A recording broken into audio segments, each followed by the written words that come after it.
بسم اللہ الرحمن الرحیم۔ السلام علیکم پیارے بچوں، کیسے ہیں آپ؟ یقیناً ٹھیک ہوں گے، تندرست ہوں گے۔ میں ہوں آپ کی معلمہ مس اقصیٰ زاہد اکبر اور ہم پڑھ رہے ہیں اردو جماعت چہارم۔ پیارے بچوں، آپ اچھے سے واقف ہو چکے ہیں کہ ہم نے اپنی دوسری نظم جس کا عنوان نعت ہے اس کو شروع کر رکھا ہے اور آج ہم اسے تیسرے حصے میں پڑھنے جا رہے ہیں۔ آپ کے آج کے سبق میں شامل حاصلات تعلم کچھ اس طرح سے ہیں کہ نظم اشعار کو نثر میں تبدیل کر سکیں اور متن کو فہم سے پڑھ سکیں، یعنی کل والے حاصلات تعلم کی آج دوبارہ مشق کی جائے گی اپنی نعت کے جو ہمارا متن رہ گیا تھا، جو اشعار باقی رہ گئے تھے 4، آج ہم ان کے ذریعے سے مزید سیکھیں گے۔ پیارے بچوں، ہمارے سبق کا آج کا اسلامی نقطہ نظر کچھ اس طرح سے ہے۔ اللہ تعالیٰ فرماتے ہیں اور سب مل کر خدا کی ہدایت کی رسی کو مضبوط پکڑے رہنا اور متفرق نہ ہونا، یعنی فرقوں میں مت بٹنا، اور خدا کی اس مہربانی کو یاد کرو جب تم ایک دوسرے کے دشمن تھے تو اس نے تمہارے دلوں میں الفت ڈال دی، یعنی پیار اور محبت ڈال دیا، اور تم اس کی مہربانی سے بھائی بھائی ہو گئے اور تم آگ کے گڑھے کے کنارے تک پہنچ چکے تھے تو خدا نے تم کو اس سے بچا لیا۔ اس طرح خدا تم کو اپنی آیتیں کھول کھول کر سناتا ہے تاکہ تم ہدایت پاؤ۔ پیارے بچوں، اللہ تعالیٰ نے ہمیں ایک رسی سے کو مضبوطی سے پکڑے رہنے کا جو حکم دیا ہے وہ ہے کہ دین اسلام۔ دین اسلام ایک ایسی چیز ہے، ایک ایسی رسی کہا گیا اس کو کہ جسے ہم مضبوطی سے پکڑ لیں، ہم اس کے ساتھ جڑے رہیں، اس سے منسلک رہیں تو دنیا اور آخرت میں ہم فلاح اور کامیابی پائیں گے۔ اور خاص طور پر ہمیں فرقوں میں، ذات برادریوں میں، حصوں میں، نسلوں میں تقسیم ہونے سے منع کیا گیا۔ پیارے بچوں، دعا کرنی چاہیے کہ اللہ تعالیٰ ہمیں قرآن پاک کی تعلیمات پر عمل کرنے کی، اس کو سمجھنے کی توفیق دے۔ آپ ایک سرگرمی سر انجام دیں۔ سب سے پہلے سرگرمی کچھ یوں ہے کہ نبی اکرم صلی اللہ علیہ وآلہ وسلم نے ہمیں جن کاموں کے کرنے کا حکم دیا ہے ان میں سے چند کام جماعت میں فردن فردن بتائیں اور تکرار سے پرہیز کریں، یعنی کوشش کریں کہ ہم نبی اکرم صلی اللہ علیہ وسلم کے جن کاموں سے انہوں نے ہمیں جن کاموں کے کرنے کا حکم دیا ہے وہ جماعت میں ایک ایک بتائیں۔ اس طرح آپ کو بہت سے کام پتہ چل جائیں گے جو ہو سکتے ایک بچے کے ذہن سے نکل چکے، لیکن تکرار سے پرہیز کیجئے، یعنی جو کام، جو بات ایک بچہ بتا چکے ہے دوسرا اس کو نہ بتائے بلکہ کچھ مختلف بتائے۔ تو ویڈیو کو روکیے اور پہلے سرگرمی کو سر انجام دیجئے۔ جی تو یقیناً آپ نے یہ سرگرمی اچھے سے کر لی ہوگی۔ اب آپ نے اپنی پسندیدہ نعت اور حمد کا ایک ایک شعر سنانا ہے۔ یہ بھی ایک چھوٹی سی مختصر سی سرگرمی ہے جس کو آپ 2 منٹ میں کر سکتے ہیں۔ ایک بچہ نعت کا سنائے، ایک حمد کا سنا دے، اس طرح سے آپ اس سرگرمی کو جماعت میں سر انجام دیں۔ ویڈیو کو روکیے اور شاباش اس سرگرمی کو بھی کیجیے۔ جی یقیناً آپ نے اپنی معلمہ کو نعت اور حمد، اپنی پسندیدہ نعت اور حمد کا ایک ایک شعر سنایا ہوگا۔ پیارے بچوں، آج ہم اپنی نعت درسی کتاب کی جو نعت ہے اس کا اگلا حصہ، یعنی باقی جو 4 اشعار ہیں ان کو پڑھنے جا رہے ہیں۔ آپ اپنی درسی کتابیں، اردو کی جو کتاب ہے اس کو کھول لیں، اپنے سامنے میز پر رکھ لیں اور میں پڑھوں گی، آپ میرے ساتھ اس کو دیکھتے جائیے۔ وہ پیارے نبی صلی اللہ علیہ وآلہ وسلم جن کا اعلیٰ مقام ہوا جن پہ نازل خدا کا کلام، وہ پیارے نبی جن کا اعلیٰ مقام ہوا جن پہ نازل خدا کا کلام، زمانے کو دی علم کی روشنی، زمانے کو دی علم کی روشنی کہ تبدیل جس سے ہوئی زندگی، نبی نے سنایا خدا کا کلام، نبی صلی اللہ علیہ وآلہ وسلم نے سنایا خدا کا کلام، ہر ایک کو بتایا خدا کا مقام، بڑی شان والے ہمارے نبی صلی اللہ علیہ وسلم، بڑی شان والے ہمارے نبی کہ سب کے نبی ہیں ہمارے نبی۔ پیارے بچوں، آج جو 4 اشعار آپ نے پڑھے اس میں اگر آپ دیکھیں تو آپ نے یہ پڑھا کہ ہمارے نبی صلی اللہ علیہ وآلہ وسلم نے علم کی روشنی پھیلائی۔ اب یہاں پر علم کی روشنی سے مراد دین کا علم ہے، وہ علم جو اللہ تعالیٰ نے آپ کو دیا، قرآن پاک کا علم، اور جس کی عملی شکل ہمیں آپ صلی اللہ علیہ وآلہ وسلم کی حیات پاک سے ملتی ہے۔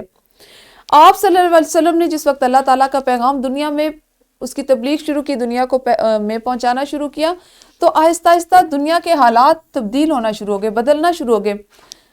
ہم اگر آپ صلی اللہ علیہ وآلہ وسلم کی حیات پاک کو دیکھیں، قرآن پاک کی تعلیمات کو دیکھیں تو ہمیں پتہ چلتا ہے، اور اس سے پہلے جیسے ہم نے نعت کے ابتدائی حصے میں پڑھا کہ آپ صلی اللہ علیہ وآلہ وسلم کی دنیا میں تشریف لانے سے قبل عرب کے حالات کس قدر خراب تھے، اور یہی حالات پوری دنیا کے تھے۔ بے راہ روی تھی، ہر طرح کی معاشرتی برائیاں تھیں، ہر طرح کی اخلاقی برائیاں تھیں ان لوگوں میں، لیکن آپ صلی اللہ علیہ وآلہ وسلم نے جب علم کی روشنی پھیلائی تو اس سے دنیا کے حالات بدل گئے۔ آپ صلی اللہ علیہ وآلہ وسلم کا اعلیٰ مقام ہے، یعنی آپ صلی اللہ علیہ وسلم کا مقام بہت بلند ہے۔ تمام نبیوں میں، تمام انسانوں میں آپ صلی اللہ علیہ وآلہ وسلم کا مقام سب سے بلند اور برتر ہے، اور آپ صلی اللہ علیہ وآلہ وسلم کو ہی صرف یہ خصوصیت حاصل ہے کہ آپ اللہ کے سب سے پیارے، سب سے محبوب نبی ہیں، سب سے پیارے بندے ہیں، اور آپ پہ اللہ نے اپنا آخری کلام قرآن پاک، آخری کتاب جو ہے وہ نازل کیا۔ کلام کا مطلب ہوتا ہے بات کرنا کسی سے، تو کلام یعنی اللہ کی بات۔ اللہ نے اپنی جو بات ہے جو انسانوں تک پہنچانی تھی، مکمل کرنا تھا اپنے دین کو، وہ کس کے ذریعے پہنچایا؟ نبی اکرم صلی اللہ علیہ وآلہ وسلم کے ذریعے۔